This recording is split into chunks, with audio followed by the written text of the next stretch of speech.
নুপুরের দাম 1000 টাকা হলেও তার স্থান পায়ে, টিপের দাম 1 টাকা হলেও তার স্থান কপালে।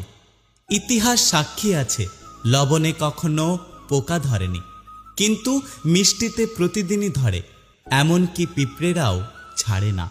মোমবাতি জ্বালিয়ে মৃত মানুষকে স্মরণ করা হয়, আর মোমবাতি নিভিয়ে জন্মদিন পালন করা হয়। মানুষ সোজা পথে চলতে চায় না, আর বাঁকা পথে সবার আগ্রহ বেশি। এই জন্য মদ বিক্রেতাকে কারোর কাছে যেতে হয় না, আর দুধ বিক্রেতা মানুষের দুয়ারে দুয়ারে ঘোরে। আমরা দুধ বিক্রেতাকে সবসময় বলি দুধে জল মেশাননি তো, অথচ আমরা মদে নিজেরাই জল মিশিয়ে খাই।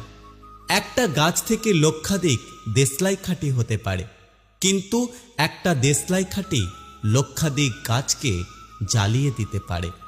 যখন বন্যা হয় তখন মাছেরা পিঁপড়েদের খায়, আর যখন জল শুকিয়ে যায় তখন ওই পিঁপড়েরাই মাছেদের খায়। সুতরাং সময় এবং পরিস্থিতি যে কোনো সময় বদলাতে পারে।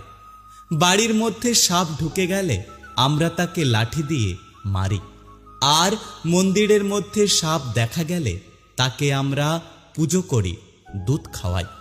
পৃথিবীতে সবথেকে বেশি মিথ্যে কথা বলা হয় আদালতে, ধর্মগ্রন্থ ছুঁয়ে, আর পৃথিবীতে সবথেকে বেশি সত্য বলা হয় মদের দোকানে, মদের গ্লাস হাতে নিয়ে।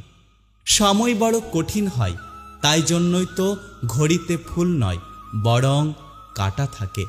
কেউ একজন একটি সুন্দর কথা বলেছেন, আমি যখন ছোট ছিলাম তখন আমার জুতো ছিল না বলে আমি কেঁদেছিলাম।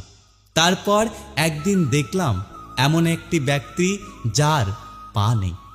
তারপর আমি বুঝতে পারলাম যে পৃথিবীতে আমি কতটা ভাগ্যবান।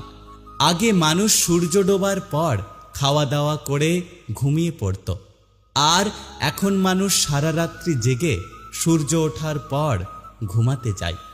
আজ পর্যন্ত মানুষকে এতটুকুই চিনলাম, জানোয়ার বললে রেগে যায়, অথচ বাঘের বাচ্চা বললে খুশি হয়। আপনারাই বিচার করে বলুন, বাঘ কি তাহলে পশু নয়? উপোস করলেই যদি ওপরবালাকে পাওয়া যেত, তাহলে এই পৃথিবীতে বহুদিন অনাহারে থাকা মানুষ সব থেকে বেশি ভাগ্যবান হতো। উপোস অন্যের নয়, চিন্তা ভাবনার করুন। মানুষকে মানুষ বলে ভাবার চেষ্টা করুন। মানুষের সাথে পশুর মতো ব্যবহার করবেন না। নিজের মধ্যে কখনো অহংকার আসতে দেবেন না। ওপরবালার উপরে ভরসা রাখুন। ওপরবালা যদি চান আজকে আপনার ভালো দিনটাকে কালকে একটি খারাপ দিনে পরিবর্তিত করতে পারে। তাই যদি আপনি সুখে আছেন অহংকার করবেন না, যারা দুঃখে আছে তাদের দেখে হাসাহাসি করবেন না। সকলের সাথে থাকুন, সকলের পাশে থাকুন।